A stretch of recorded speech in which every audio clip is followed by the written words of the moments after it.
Bonjour à tous et bienvenue pour cette deuxième vidéo. Dans la première vidéo, on avait vu les équations qui régissent les accélérations d'un véhicule électrique. Dans cette vidéo, nous allons voir comment implanter ces équations sur la feuille d'un tableur Excel, Open, LibreOffice. Vous pouvez directement télécharger le fichier, le lien est dans la description. Bon, alors maintenant, on va voir comment on fait sur un tableur. Alors ici, je suis parti sur un modèle de Zoé. Je vais d'abord renseigner sur ce tableur différents éléments, comme par exemple la masse du véhicule. Alors, je prends la masse qui est la masse à vide, elle fait un peu moins d'une tonne 5, je rajoute un conducteur, ça me donne la masse en état de faire un test. Pour l'inertie, cette masse équivalente qui prend en compte non seulement l'inertie de translation du véhicule, mais aussi toutes les inerties de rotation des différents éléments. Alors je n'ai pas fait les calculs, là j'ai forfaitairement ajouté 10%. Donc c'est assez approximatif, mais ça nous donne une idée de l'inertie réelle du véhicule. Ensuite, je dois évidemment trouver les documentations constructeurs du véhicule, dont ici un CX de 0,34 et une surface frontale de 2,2 m². Alors, je crois que chez Renault, le constructeur ne nous donne pas les deux éléments séparés SCX et S. On doit avoir directement SCX, qui revient au même. Le CRR, dont ici 0,01, c'est un CER assez classique. Ça dépend aussi de vos pneumatiques. Vous savez, vos pneumatiques, ils sont classés dans les catégories d'économie d'énergie, A, B, C, D, etc. Et donc, en fonction des pneumatiques que vous mettez, vous pouvez avoir des petites différences au niveau du CRR. Alors, le couple moteur, là aussi, on cherche dans la documentation constructeur. On a 220 Nm. Une puissance de 65 kW, ce qui fait à peu près 88 chevaux. Alors la vitesse de basculement, c'est le moment où je suis à couple constant et que je passe à puissance constante.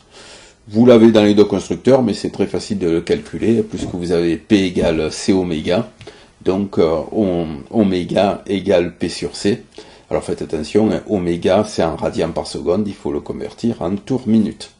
Le Nmax qu'on va aussi trouver dans les docs constructeurs. Le rapport de réduction. Alors avant on avait tout le temps les rapports de réduction des boîtes dans les docs constructeurs. C'est devenu assez compliqué de les trouver. Là je l'ai déterminé simplement parce qu'on sait que le constructeur annonce un véhicule bridé à 135 km/h. Donc j'ai réglé le rapport de réduction pour avoir 135 km/h au niveau de la vitesse maxi. Le diamètre des roues, à peu près 60 cm, ça dépend évidemment de la taille des pneumatiques. Alors sur les façons dont on note les pneumatiques, 195, 60 R16 par exemple, donc 195 c'est la largeur du pneumatique. 60 en fait c'est 0,6, c'est le rapport entre la hauteur du pneumatique et sa largeur.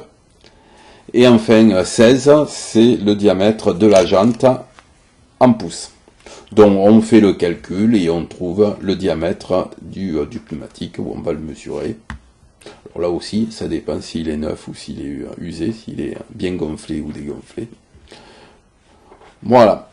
Alors, grâce à ça, qu'est-ce qu'on va? On va calculer la force motrice due au couple moteur. Donc on va se placer au tout début, quand on est à l'arrêt. On a un couple moteur et on va calculer combien cela va donner de propulsion donc, au véhicule. Donc c'est égal à G2 qui est le couple moteur, multiplié par G4 qui est le rapport de réduction, divisé par le rayon des roues. Et un coefficient 0,95 qui est un coefficient de rendement en fait de la transmission. Normalement ça doit être légèrement meilleur que 0,95. Là aussi on n'a pas les éléments. Renault ne communique pas évidemment les rendements de sa boîte, mais généralement c'est cet ordre de grandeur. Là, j'ai simplement fait un petit calcul sous forme de G, ouais, pour calculer l'accélération à l'arrêt, dont on a 0,4 G, quand on commence à démarrer. Alors ensuite, qu'est-ce que je vais faire? Ben, je vais faire tous mes calculs, échantillon de temps par échantillon de temps. Donc, je vais mettre un incrément, par exemple, je vais calculer tous les quarts de seconde.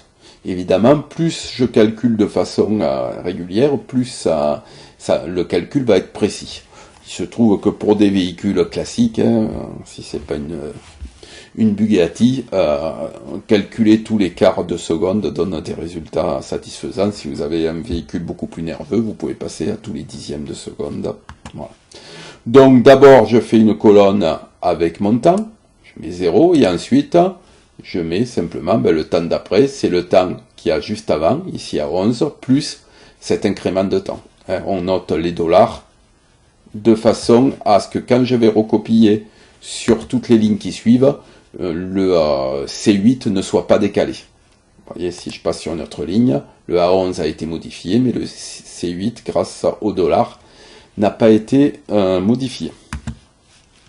La force motrice, je récupère celle que j'avais déjà calculée. Alors ici, je fais deux choses. La force motrice couple constant et la force motrice puissance constante. Et pour savoir quelle est la partie en fait qui va déterminer quel est le vrai couple du moteur, c'est le plus petit des deux.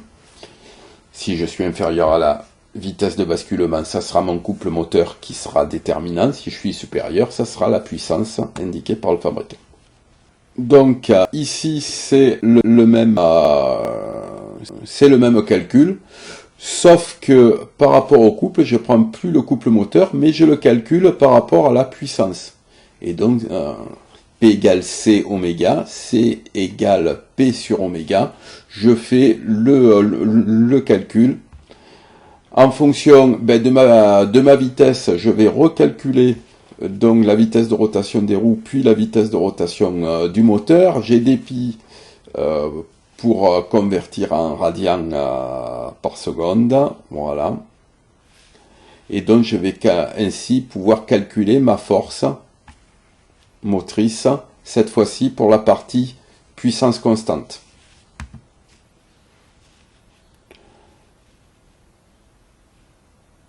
Ici, je récupère le plus petit des deux, puisque les deux courbes se croisent à un moment donné.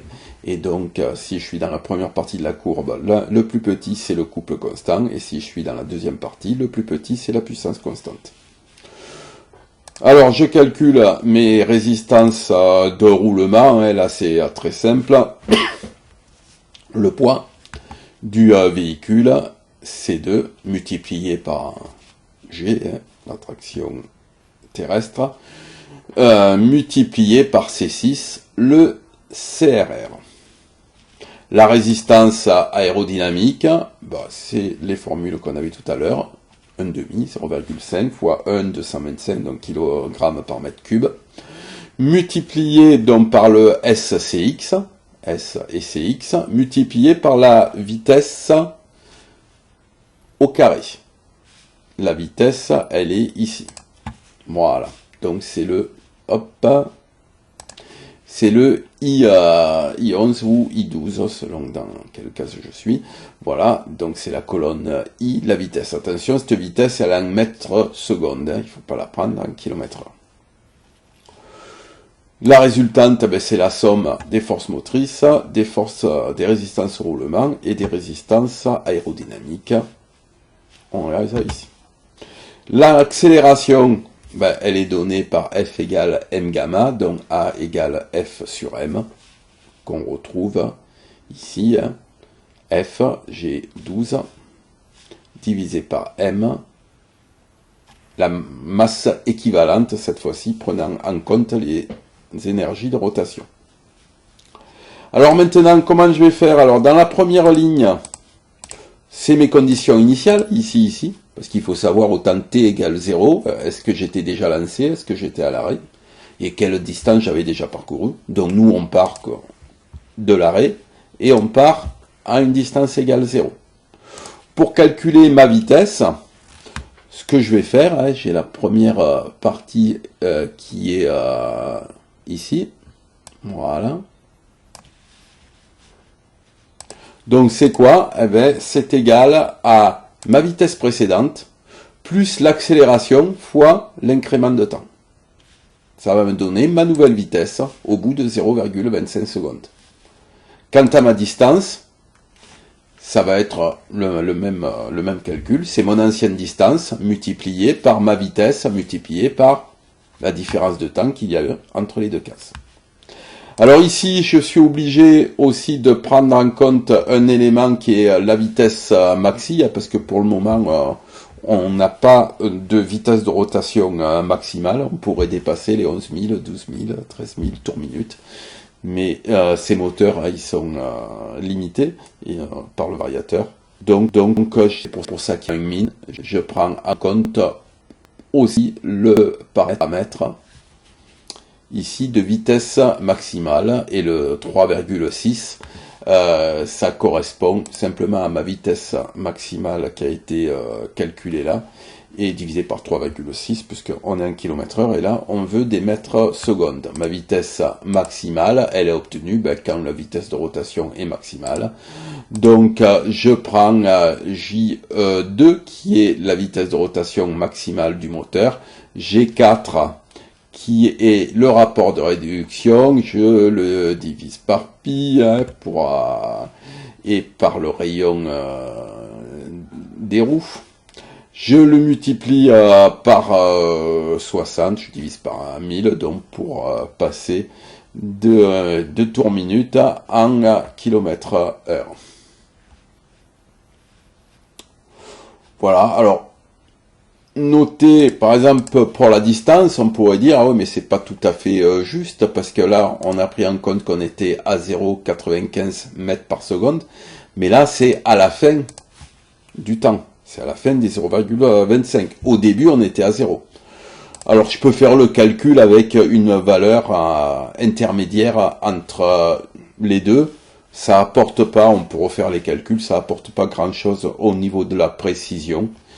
Mais c'est vrai qu'on pourrait modifier la formule pour ne pas prendre en compte la vitesse à la fin des 0,25 secondes, mais la vitesse moyenne en fait entre 0 et 0,25 secondes. Ici, on a des cases classiques, on a converti les mètres par seconde en km/h. Et enfin ici, là c'est pour nous, c'est pour savoir à quel régime de rotation le moteur tourne. Ça n'a pas d'autre intérêt de calcul, simplement pour nous de voir quand est-ce par exemple qu'on atteint le régime maxi et vérifier si on ne s'est pas trompé dans nos calculs. Voilà comme ici. Alors une fois que j'ai rentré tous ces calculs, je les recopie sur toutes les lignes et je peux savoir donc quelles sont les performances du véhicule. Alors là par exemple pour la Zoé, je veux aller de 0 à 100, je vais chercher ici quand est-ce que j'atteins 100 km/h. Vous voyez, hop, ici, 13 secondes pour le 0 à 100. Pour la distance, quand est-ce que j'ai fait un 400 mètres départ arrêté, je vais aller chercher dans la colonne distance le 400 mètres ici, 18 secondes 5. Si je veux augmenter ma précision, j'ai qu'à taper ici, par exemple, le calcul tous les dixièmes de seconde pour être un peu plus précis. Alors, aller les chercher, c'est un peu pénible, donc je peux aussi le faire de façon totalement automatisée avec l'ordinateur, en mettant cette formule ici. Donc d'abord, je vais chercher dans ma liste ici, c'est la distance. Donc la distance, elle est à la colonne J. Donc c'est la fonction équive. Je vais chercher dans cette liste, de J11 à J330, la fin de la liste, la valeur N17 dans la valeur de mes 1000 mètres. Ça va me donner l'index, en fait, dans quelle position j'ai ces 1000 mètres. Et ensuite, je vais trouver, donc le A, c'est mon temps correspondant à cet index. Voilà, comme ça, il le fait automatiquement, j'ai pas à aller chercher là où on a le 1000 mètres.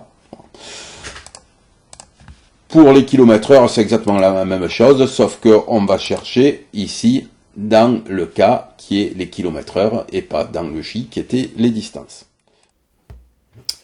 Voilà, ça en est fini pour cette vidéo. Je vous donne rendez-vous pour la troisième partie où on va voir les résultats pour quelques véhicules.